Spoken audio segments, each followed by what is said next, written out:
Dear viewers and learners, welcome to all of you. This is Dilip with you. আজকে আমরা যে লেসনটা শুরু করতে যাচ্ছি সেটা হচ্ছে ইউজ অফ ইট। এটা একটা প্রোনাউন, পার্সোনাল প্রোনাউন হিসেবে ধরা হয়। এটা পার্সনের পরিবর্তে বসে। এটা personal pronoun third person singular number হিসেবে বেশি ব্যবহার হয়, বা এটা থার্ড পার্সন সিঙ্গুলার নাম্বার হিসেবেই ব্যবহার হয়।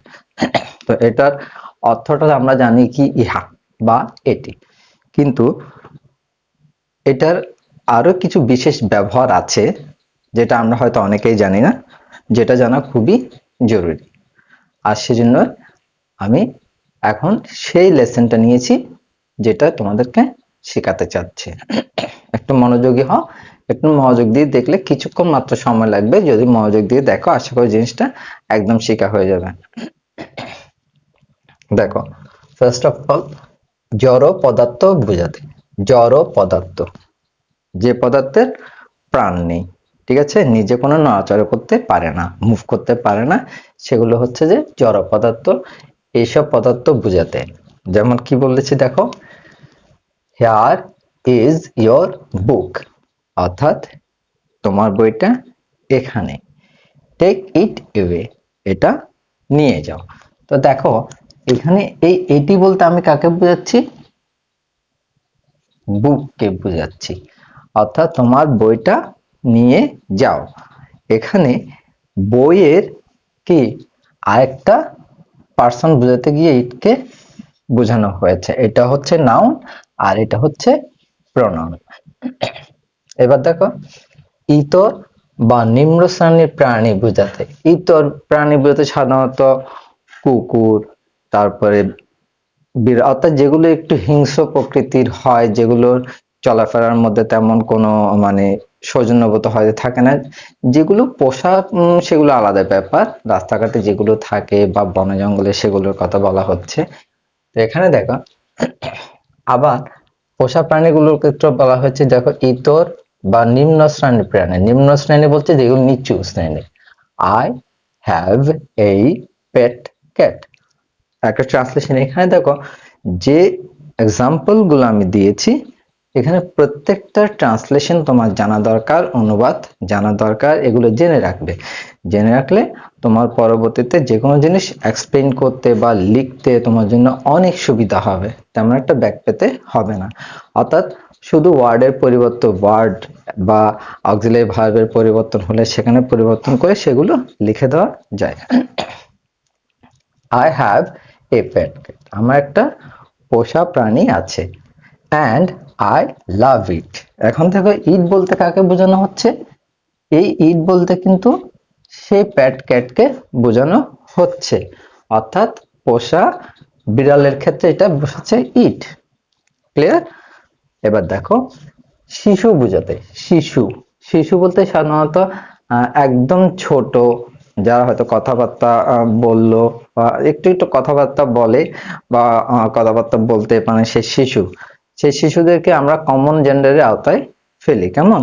তো এটা এই শিশু যতক্ষণ পর্যন্ত আমি এটাকে বেবি বয় বা বেবি গার্ল বলবো না, ততক্ষণ পর্যন্ত তারা কিন্তু বেবিটা যোগ করা থাকে, শিশু। তো সেই সব ক্ষেত্রে ওইটার পরিবর্তে আমরা কি ব্যবহার করতে পারি? ইটস। অর্থাৎ সেটা ছেলে বা মেয়ে না জানলে তখন আমরা কি ব্যবহার করতে পারি? ইটস। যেমন the child is crying for its mother. এই ইটস হচ্ছে যে কি পসেসিভ অ্যাডজেক্টিভ বা পসেসিভ প্রোনাউন নামে আমরা যেটা পড়েছি। তাহলে এখানে দ্য চাইল্ডের পরিবর্তে ব্যবহার হচ্ছে ইটস। ঠিক আছে, দেখো এরপরটা কি? Preparatory subject. এখানে দেখো যেমন আগেও বলেছি যে বানানগুলো কঠিন লাগবে সেগুলো সিলেবল করে শিখবে, তাহলে তোমার জন্য সেটা অনেক ইজি হয়ে যাবে বা এটা মনে রাখতে তোমার সমস্যা হবে না। দেখো এটা কিভাবে সিলেবল করতে হয়। প্রি প রে টরি, প্রি প রে টরি, প্রিপারেটরি সাবজেক্ট রূপে। প্রিপারেটরি বলতে সাধারণত কাকে বোঝায়?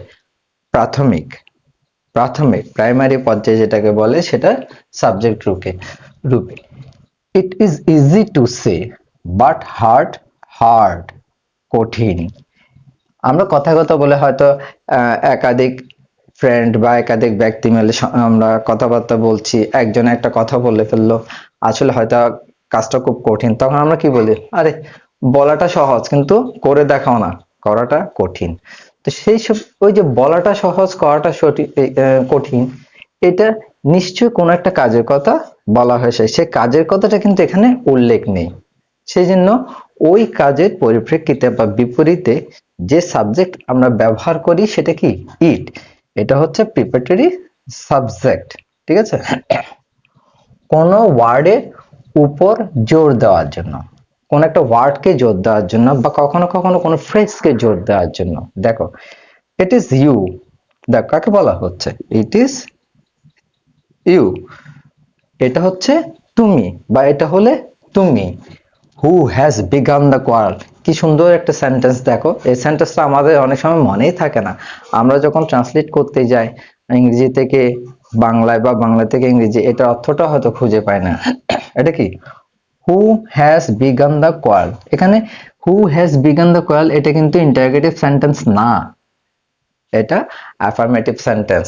তো এটা বলছে কি, এটা হলো তুমি যে প্রথমে ঝগড়াটা শুরু করেছিলে, ইট হ্যাজ বিগান, তুমি হচ্ছে প্রথমটা ঝগড়াটা শুরু করেছিলে। এই যে ইট ইজ তুমি মানে এটা হলে তুমি, এটা তুমি, এই যে এটা দিয়ে তোমাকে বোঝানো হচ্ছে, এটা হচ্ছে কি এই ইউ এর উপর জোর দেওয়ার জন্য এটা বোঝানো হচ্ছে। কোয়ার্ল অর্থ কি, ঝগড়া করা।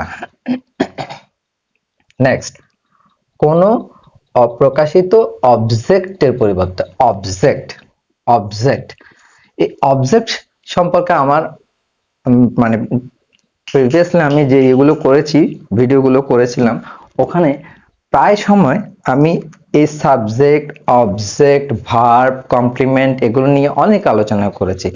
কারণ আমাদের স্টুডেন্টের মধ্যে বা তোমাদের মধ্যে বেশিরভাগ স্টুডেন্টের মধ্যে দেখা যায় কি তারা অবজেক্ট কোনটা ভেরিফাই করতে পারে না, সাবজেক্ট হয়তো কিছুটা বুঝে বাকিটা বুঝে না।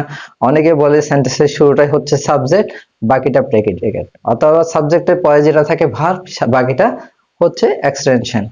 তো এই যে কতগুলো ভুল বোঝাবুঝি আছে, এগুলো নিয়ে আমি আগে বেশ কয়েকটা ভিডিও মানে দিয়েছি, স্পেশালিও একটা ভিডিও আছে কমপ্লিমেন্ট অবজেক্ট সাবজেক্ট বোঝার জন্য, তোমরা প্রয়োজন হচ্ছে ভিডিওটা দেখে নাও। কারণ এগুলো যতক্ষণ পর্যন্ত বুঝতে পারবে না, তোমার মনের মধ্যে বেশ কিছু দ্বিধা দ্বন্দ্ব বা সন্দেহ থেকে যাবে, কোনটা কিভাবে তুমি চেঞ্জ করবে।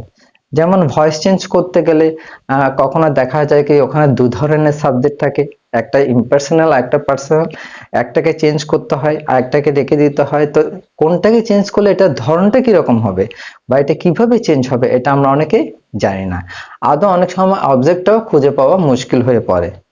অবজেক্ট বের করার নিয়ম কি সেটাও আমি বলেছি, যে কিভাবে অবজেক্টটা বের করবে। তো এখানে এই যে অবজেক্টের পরিবর্তে বলেছি, অবজেক্ট মানে কি কর্ম, এখানে কর্ম বলে কাজকে বোঝানো হচ্ছে না, এখানে কাজের উপাদানকে বোঝানো হচ্ছে, অর্থাৎ যে কাজ দিয়ে যে উপাদান দিয়ে সে কাজটা শেষ করা হবে সেটাই হচ্ছে অবজেক্ট। আর কমপ্লিমেন্ট কোনটা, সাবজেক্টের আলাদা একটা পরিচয় বা সাবজেক্টের যে কাজের কি বলবো সে যে কাজটা করে, বিশেষ করে প্রফেশনটা আসে বা তার কাজের সাথে জড়িত যে অংশটা, সেটাই আমরা কমপ্লিমেন্ট হিসেবে ধরে নিতে পারি বা ধরি। ঠিক আছে, এখানে দেখো কোনো অপ্রকাশিত যে প্রকাশ অবজেক্টটা প্রকাশ করা হয়নি, যেমন দেখো হি ক্যান ডু ইট, সে এটা করতে পারে, সে করতে পারে, কি করতে পারে, এই যে কি বা কাকে প্রশ্ন করে যে উত্তরটা পাওয়া যায় সেটা হলো অবজেক্ট। ঠিক আছে, তো এখানে বলছে কি সে করতে পারে, কি করতে পারে, ইট, এটি। তো এটি বলতে কোনটা সেটা কিন্তু দেয়া হয়নি, তো এটা কি অপ্রকাশিত, যে অবজেক্টের কথা বলা হয়েছে সেটা কিন্তু প্রকাশ করা হয়নি, সেক্ষেত্রে ইট ব্যবহার হচ্ছে কিসের জন্য, অপ্রকাশিত অবজেক্টের পরিবর্তে। ক্লিয়ার, আশা করি ক্লিয়ার হয়ে গেছে জিনিসটা। এবার দেখো impersonal verb, impersonal verb, impersonal ভার্বের সাবজেক্ট রূপে, সাবজেক্ট রূপে ইট রেইনস, বৃষ্টি হয়। বৃষ্টি কিন্তু কেউ এবার জেরে জেরে দেয় না বা ইয়ে করে না, বৃষ্টি হয়। এটা কি, এটা কোনো রকম পার্সোনাল হিসেবে পড়ে না, কোনো পার্সোনাল মধ্যে আমরা ধরতে পাই না, কিন্তু যেহেতু এটা ইম্পার্সোনাল হিসেবে হয়তো একটা বস্তু হিসেবে আমরা ধরতে পারছি, সেই বস্তুর পরিবর্তে আমরা কি ব্যবহার করি, ইট।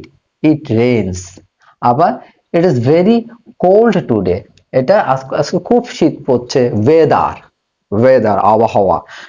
আবার what is time, what is the time দিতে পারো, what is the time, by watch, watch. এখন সময় কত, সময় কত, এই সময়ের পরিবর্তে আমরা কি ব্যবহার করি, এই যে what is the time by watch, তোমার হইতে এখন সময় কত, এই যে সময়টা নির্ণয় করার জন্য দেখো কি বলা হচ্ছে, ইট ইজ 10:30 নাও, এখন 10:30 বাজে। এখন সকাল 10:30 না বিকেল 10:30, রাত 10:30, সেটা আমি কিন্তু এখানে উল্লেখ করিনি। যে সময়টার কথা যা তারা আলোচনা করছে বা আমরা আলোচনা করছি, সেটা স্বাভাবিকভাবে হয়তো আমরা বুঝতে পারছি এখন রাত বা এখন সকাল। তো সেটা চাইলে এএম বা পিএম দিয়ে বুঝিয়েও দেওয়া যায়। এবার দেখো, how far is Rangunia. Rangunia একটা জায়গার কথা বলা হচ্ছে, হয়তো কেউ তোমার থেকে জিজ্ঞেস করছে যে এখান থেকে অমুক জায়গাটা কত দূরে, রাঙ্গুনিয়াটা কত দূরে, তখন তুমি কি বলছো, it is 56 kilometre from here. 56 kilometres, kilometres. দেখো এটাকে চাইলে তুমি দুভাগও করতে পারো, কিলোমিটার্স, কিলোমিটার্স, কিলোমিটার্স, 56 কিলোমিটার্স, অর্থাৎ এটা এখান থেকে 56 কিলোমিটার দূরে। কোনটা, কোনটা, সেই জায়গার নাম কিন্তু এই লাইনে নাই, সেটা প্রিভিয়াস লাইনের যে নাউন সেটাকে রেফার করা হচ্ছে, সেটাকে বোঝানো হচ্ছে। অর্থাৎ এই রাঙ্গুনিয়াটাকে বোঝার জন্য ইট ব্যবহার করা হয়েছে। It is 56 kilometres from here. পূর্ববর্তী কোনো ক্লজ বা ফ্রেজকে বোঝানোর জন্য, পূর্বের আগের কোনো ফ্রেজের কথা বলা হবে, আগের কোনো নাউন ফ্রেজ বা ফ্রেজ কোনো ক্লজ বোঝানোর জন্য সেটা ব্যবহার করা হয়। যেমন দেখো, I called you but you didn't hear it. তো এখানে কি বোঝানো হচ্ছে, আমি তোমাকে ডেকেছিলাম, আমি তোমাকে ডেকেছিলাম কিন্তু তুমি শুনোনি। এই যে এটা শুনোনি, এই হিয়ার ইট, এটা তুমি শুনোনি, এটা কোনটা, সেটা যে ডেকেছিলে, আমি যে তোমাকে ডেকেছিলাম সেটা তুমি শুনতে পা, আই কল্ড ইউ।